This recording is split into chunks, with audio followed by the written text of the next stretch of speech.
अमरावती महानगरपालिकेच्या निवडणुकीत प्रभाग क्रमांक 13 अंबापेठमधून अपक्ष उमेदवार श्रद्धा गेहलोत या निवडणुकीच्या रिंगणात उतरल्या आहेत. त्यांना या प्रभागात नागरिकांचा मोठा प्रतिसाद देखील मिळतोय. प्रभागाचा विकास हाच आपला ध्यास असून विकासाला आपण दिशा देणार असल्याचं त्यांनी आपल्या विशेष मुलाखतीत सांगितलं आहे. स्वच्छता असो, नाली असो, रस्ते असो, या सर्व वस्तू ज्या आहेत मूलभूत गरज, त्यावर तर मी नगाडा वाजवणारच आहे. माझी जनता यांचं समर्थन मला आहे. नगाडा तर वाजणारच आहे आणि असा वाजेल की त्याची गुंज आजूबाजूच्या सुद्धा प्रभागात जाईल.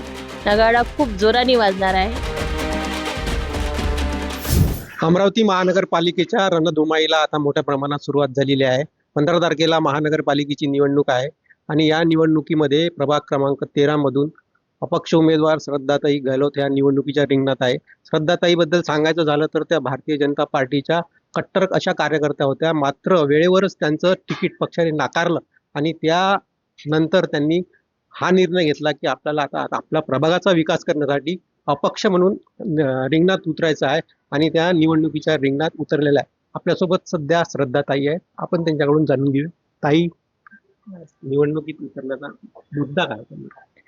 ऍक्च्युली माझी जनता यांचं समर्थन मला आहे आणि माझ्या जनतेसाठीच मी आज इथे उतरलेली आहे.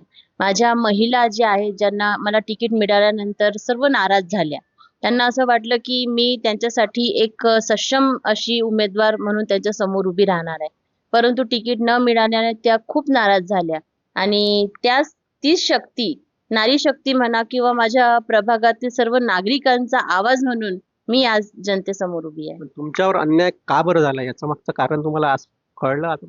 आता तो विषय मी बाजूला ठेवलेला आहे, कारण आता निवडणूक तोंडावर आलेली आहे. त्यामुळे आता माझं फक्त एकच धैर्य आहे की मला निवडून यायचं आहे, मला जनतेसाठी काम करायचं आहे. काय विजन घेऊन तुम्ही आता प्रभागामध्ये प्रचार करत आहे?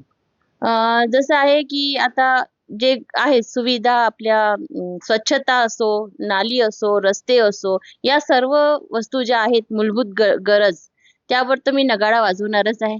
त्यानंतर माझं सर्वात मोठं विजन असं आहे की आपलं अंबादेवी एक खूप मोठं धार्मिक स्थळ आहे आणि तिथे खूप घाण असते, नाला साफ नाहीये, इतके धार्मिक येतात इथे दर्शनाला आणि नवरात्रीत इतकं छान वातावरण असतं अमरावतीमध्ये, परंतु सुरक्षा आणि स्वच्छता काहीच नसते.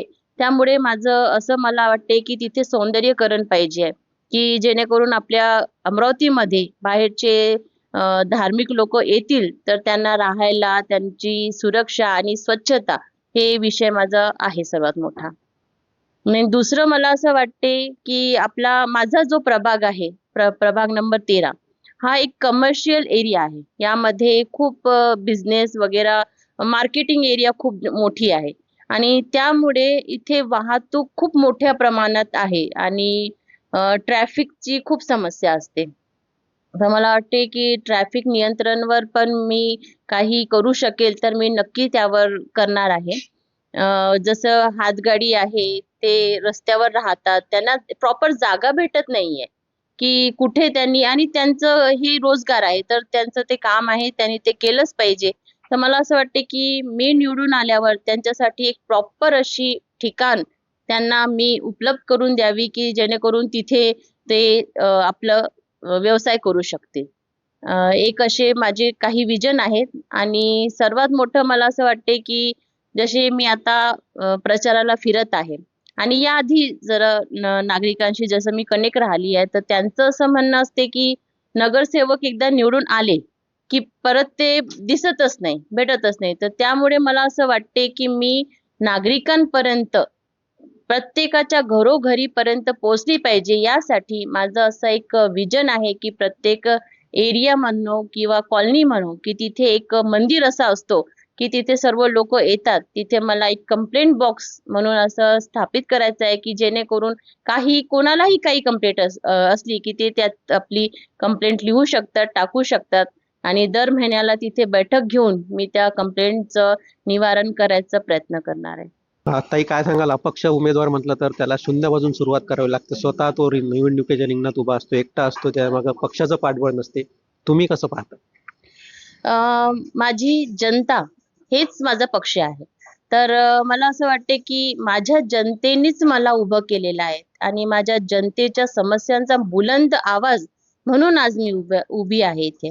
आणि माझ्या महिला शक्ती माझ्या सोबत आहे म्हणून शून्यापासून माझी सुरुवात नाहीच आहे, मला असं वाटते.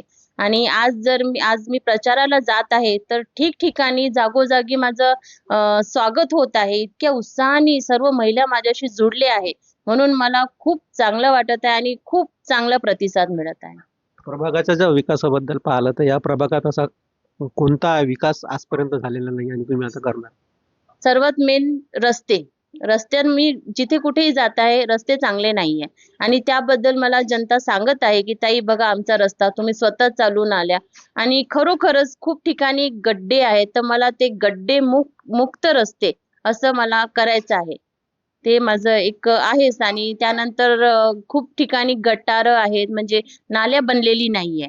ते सुद्धा मला स्वच्छ करून द्यायची आणि बनवून द्यायची आहे. प्रभागातील जे दुर्बल घटक आहेत त्याकडे तुम्ही कसं पाहता? त्यांच्या अपेक्षा काय आहेत? काय सांगा? जे दुर्बल घटक आहेत, एकतर त्यांचे मुलांचे शिक्षण त्यांना अ, खूप प्रायव्हेट शाळेमध्ये ते शिक्षण त्यांना पोरांना देऊ नाही शकत.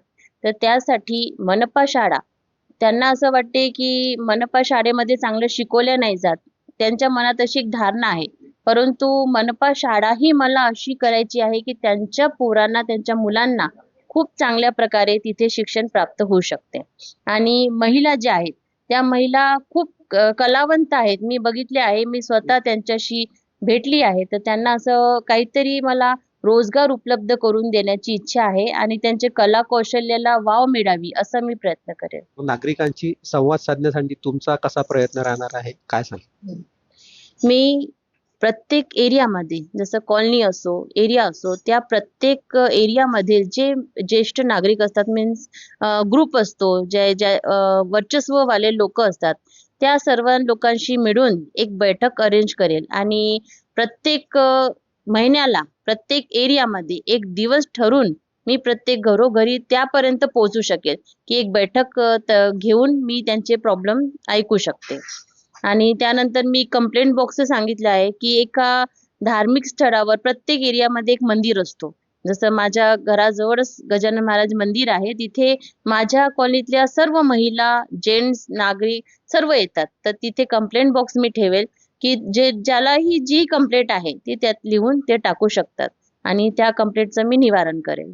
ताई, तुम्ही आता भारतीय जनता पक्षाच्या निवडणुकीच्या रिंगणात आहेत, पण उमेदवाराविरोधातही उतरले आहे. पक्षाकडून काही तुम्हाला असे काही मनधरणीचे प्रयत्न तुमचे झाले? सध्या माझ्यापर्यंत तर काहीच आलेलं नाहीये. माझ्यापर्यंत काही आणि मी या गोष्टी सध्या दूरच आहे. मी प्रचारात माझ्या नागरिकांशी भेटण्यातच मी व्यस्त आहे. येत्या 5 वर्षात तुमचा प्रभाग कसा असावा? काय तुमची इच्छा आहे? मला एकच वाटते, की आज मी प्रचाराला जात असताना लोकं मला म्हणत आहे, की "ताई असं होते, की लोकं येतात आणि 5 वर्ष दिसतच नाही." तर मला असं वाटते, की माझे नागरिक स्वतः मला म्हणतील, की "ताई आता मला तुम्हीच पाहिजे आहे, नगरसेविका म्हणून." आणि मला जेही रस्ते, नाल्या वगैरे मी बघितले आहे, मी आत्तापासून त्यांचे फोटो काढून ठेवले आहे आणि ते मला पूर्ण काम करायचे आहे. काय सांगाल ना, प्रभाग क्रमांक 13 मध्ये नगाडा वाजेल? काय तुमची प्रतिक्रिया आहे? नगारा तर वाजणारच आहे आणि असा वाजेल, की त्याची गुंज आजूबाजूच्या सुद्धा प्रभागात जाईल. नगाडा खूप जोराने वाजणार आहे आणि सर्व माझ्या नागरिकांच्या समस्यावर सुद्धा नगाडा वाजणार आहे आणि हा नगाडा सर्वांना लक्षात राहील असा वाजेल. शेवटचा एक प्रश्न. आता निवडणूक 15 तारखेला आहे आणि मतदानाला जाण्यापूर्वी काय तुम्ही या प्रभागातील नागरिकांना, मतदारांना आवाहन कराल? मी सर्व माझ्या मतदान बंधुवांना, बांधवांना, माता-भगिनींना सांगू इच्छिते, की मी आज इथे तुमच्या समोर फक्त आणि फक्त काम करायसाठी, तुमच्या समस्याला समाधान मिळवण्यासाठी एक सक्षम उमेदवार आणि विश्वासार्ह उमेदवार म्हणून उभी आहे. तर सर्वांनी मला तुमच्या मतारूपी आशीर्वाद देऊन माझ्या नगाड्याला 5 नंबरची बटन दाबून मला आशीर्वाद द्यावा, अशीच मी सर्वांना विनंती करते. नक्कीच जर पाहिलं तर येणाऱ्या 15 तारखेला जे मतदान करणार आहेत त्या प्रभागातील नागरिकांनी नगाड्याला मतदान करावं असं आवाहन श्रद्धाताईंनी केलेलं आहे आणि प्रभागाचा सर्वांगीण विकास हेच आपला ध्येय आहे. अरुण जोशी, युसेन न्यूज अमरावती.